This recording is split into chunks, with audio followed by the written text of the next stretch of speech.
আসসালামু আলাইকুম প্রিয় চাকরি প্রার্থী ভাই ও বোনেরা, আজকে আপনাদের জন্য আরো একটি নতুন ভিডিও নিয়ে হাজির হলাম। আর এই ভিডিওতে আজকে আমরা আলোচনা করব এসিআই গ্রুপের এসিআই কনজিউমার ব্র্যান্ডস একটা নিয়োগ বিজ্ঞপ্তি প্রকাশ করছে। এখানে সেলস রিপ্রেজেন্টেটিভ পদে তারা লোক নেবে এবং দেখেন কি বলছে, এখানে কিন্তু আপনি সরাসরি সাক্ষাৎকার দিয়ে আপনার চাকরি হবে এবং যদি আপনার চাকরি হয় তাহলে আপনি কি কি দায়িত্ব পালন করবেন।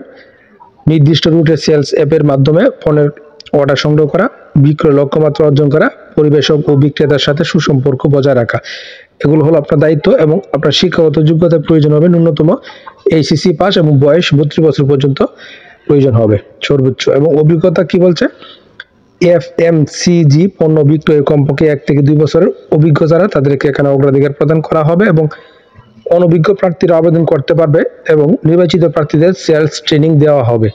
অর্থাৎ এখানে অভিজ্ঞ অনভিজ্ঞ উভয় প্রার্থী আবেদন করতে পারবেন, তবে আপনাদেরকে অবশ্যই ট্রেনিং দিয়ে তারপরে তারা চাকরিতে যোগদান করাবে।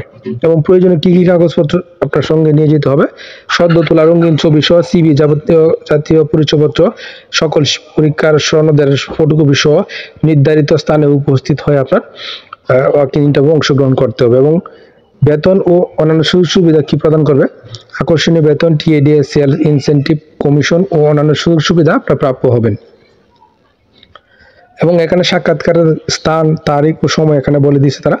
দেখেন যেখানে দেওয়া আছে ঢাকা, গাজীপুর, নারায়ণগঞ্জ, চট্টগ্রাম, ফরিদপুর, বরিশাল, যশোর, তারপরে রংপুর, বগুড়া, ব্রাহ্মণবাড়িয়া, সিলেট, এখানে তারিখগুলো দেওয়া আছে এবং ঠিকানাও দেওয়া আছে। আপনারা ভিডিওটা পজ করে এই তারিখগুলো, নির্দিষ্ট তারিখগুলো দেখবেন এবং কোন কোন ঠিকানায় আপনারা অংশগ্রহণ করবেন এখানে দেওয়া আছে। আপনারা ভিডিওটা পজ করে অবশ্যই ওয়াকিং ইন্টারভিউতে অংশগ্রহণ করবেন। আর অবশ্যই এই নিয়োগটা সম্পর্কে খোঁজ খবর নিবেন, নিয়ে সত্যমিথ্যা যাচাই করে তারপরে কিন্তু ওয়াকিং ইন্টারভিউতে অংশগ্রহণ করবেন।